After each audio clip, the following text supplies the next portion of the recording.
Ils traversèrent le portail et se retrouvèrent dans un espace infini, sans sol ni ciel.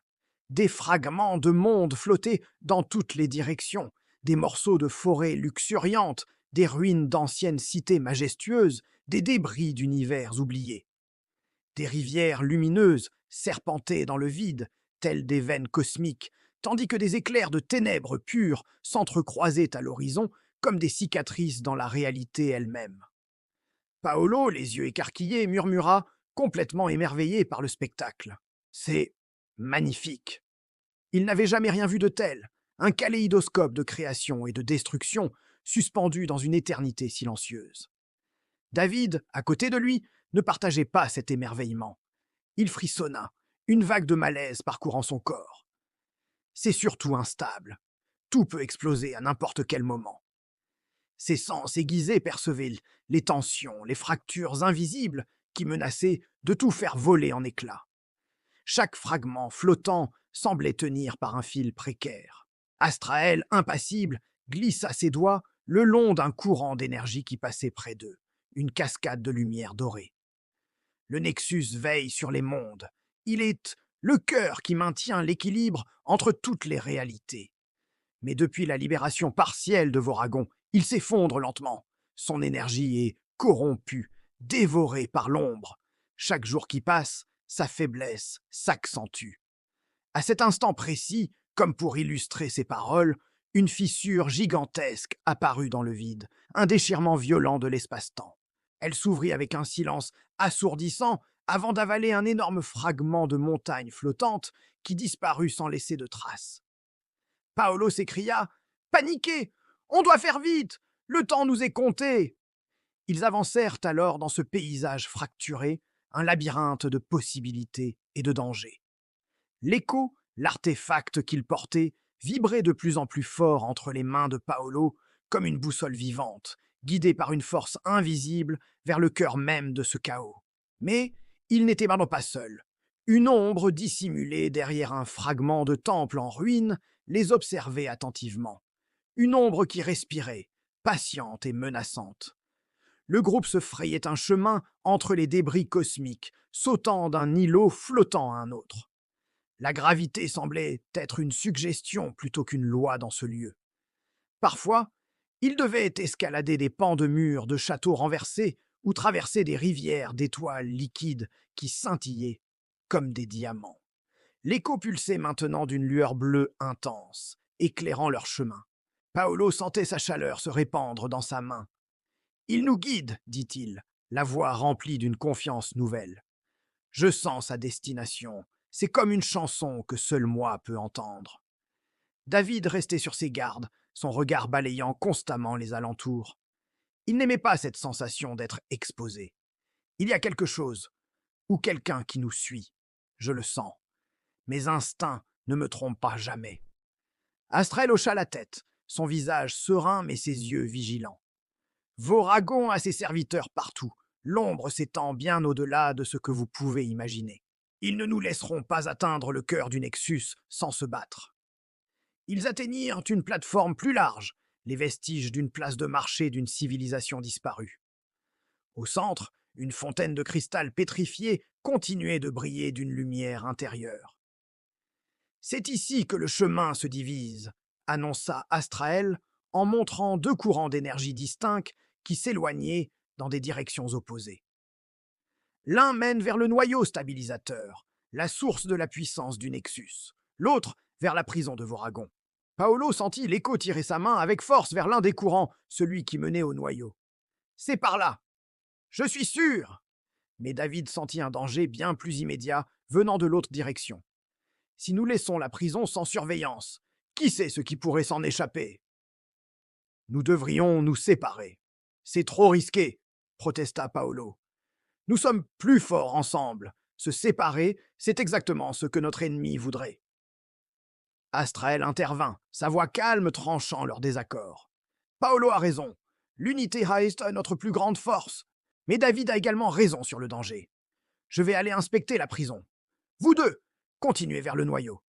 L'écho vous protégera, et votre lien fraternel est un bouclier puissant. Avant que les frères ne puissent protester, Astrael se fondit dans un courant de lumière et disparut en direction de la prison de Voragon. Paolo et David se regardèrent, une tension palpable entre eux. Bon, eh bien, on dirait qu'on est seuls maintenant, dit David en soupirant. Allons-y. Ils reprirent leur route, l'écho les guidant à travers des paysages de plus en plus étranges et déformés.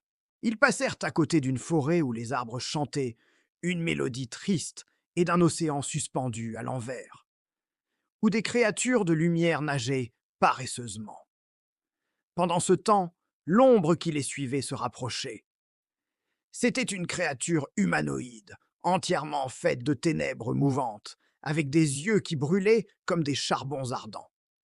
Elle se déplaçait sans un bruit, se coulant d'une zone d'ombre à l'autre, attendant le moment parfait pour frapper. Elle sentait la puissance de l'écho et la convoitait. Pour son maître, Voragon, cet artefact était la clé de sa libération totale. La créature leva une main griffue et des filaments d'ombre s'étendirent, commençant à corrompre les fragments de monde sur le chemin des frères, créant des pièges invisibles. Paolo et David arrivèrent devant un pont fait d'énergie pure, qui scintillait et changeait de couleur constamment. Ils reliaient leur plateforme à une immense sphère flottante, qui pulsait d'une lumière blanche éblouissante. Le cœur du Nexus, murmura Paolo, fasciné. C'est ça. Au moment où il posa le pied sur le pont, celui-ci vacilla violemment. Des vrilles d'ombre surgirent, des abysses en dessous, s'enroulant autour des piliers d'énergie du pont, cherchant à le détruire. « Attention !» cria David en tirant son frère en arrière juste à temps. La créature des ombres se révéla enfin, se matérialisant à l'autre bout du pont. Sa voix était un sifflement rauque, un mélange de haine et de faim. « L'écho appartient au maître. Donnez-le-moi, mortel, et votre fin sera rapide. » David dégaina son arme, une lame forgée dans un métal inconnu qui brillait d'une faible lueur argentée. Pas question, tu devras nous passer sur le corps. Paolo, lui, serra l'écho contre sa poitrine. L'artefact réagit, libérant une vague de lumière pure qui repoussa les ténèbres qui rongeaient le pont, le stabilisant momentanément. Un combat s'engagea sur le pont d'arc-en-ciel. David, avec son agilité et son expérience du combat, tenait la créature à distance, ses coups de lame laissant des entailles lumineuses dans le corps d'ombre de leur ennemi.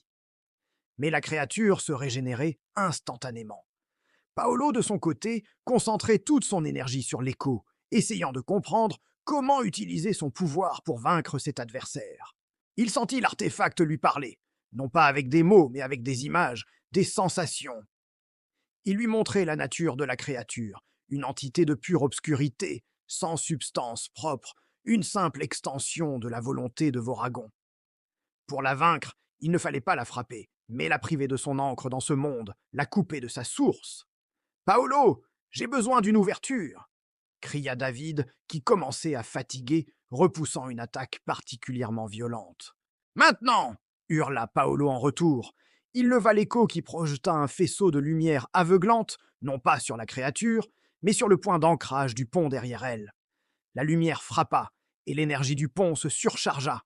La créature d'ombre poussa un hurlement de rage et de surprise, en voyant sa connexion avec l'ombre environnante se rompre. Son corps se mit à se dissoudre, à se désagréger comme de la fumée dans le vent. David profita de cette seconde de distraction pour charger, sa lame brillant intensément. Il transperça le cœur de la créature. Il n'y eut pas de sang, seulement une implosion de ténèbres et un dernier cri qui se perdit dans le vide infini. Le pont se stabilisa complètement. Épuisés, les deux frères se regardèrent, haletants. « C'était bien joué », admit David, une pointe de respect dans la voix. « Toi aussi », répondit Paolo avec un sourire fatigué. Ils traversèrent finalement le pont et atteignirent la sphère de lumière. En s'approchant, ils virent que ce n'était pas une simple boule d'énergie. C'était un réseau complexe de fils de lumière, tous connectés à un cristal central gigantesque qui battait comme un cœur.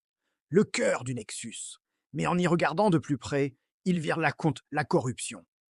Des veines noires et pulsantes s'étaient enroulées autour du cristal, le rongeant lentement, aspirant sa lumière. Le rythme du cœur était faible, irrégulier. « Si ce cœur s'arrête, tous les mondes mourront », dit Paolo, horrifié. L'écho se mit à vibrer plus fort que jamais, sa lumière se synchronisant avec les battements du cristal. Paolo comprit ce qu'il devait faire. Il devait utiliser l'écho pour purifier le cœur. Mais il sentit aussi le danger immense. L'énergie nécessaire serait colossale. Cela pourrait le consumer entièrement. Il posa sa main sur le cristal et une vision fulgurante le submergea, lui montrant l'origine du Nexus, la naissance de Voragon et la guerre ancestrale qui avait failli tout détruire. Il vit le futur, un futur de ténèbres, s'ils échouaient.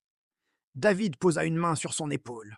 « Je suis là. Quoi qu'il arrive, on le fait ensemble. » Paolo hocha la tête, puis priant en prenant une profonde inspiration, il appuya l'écho contre le cristal corrompu.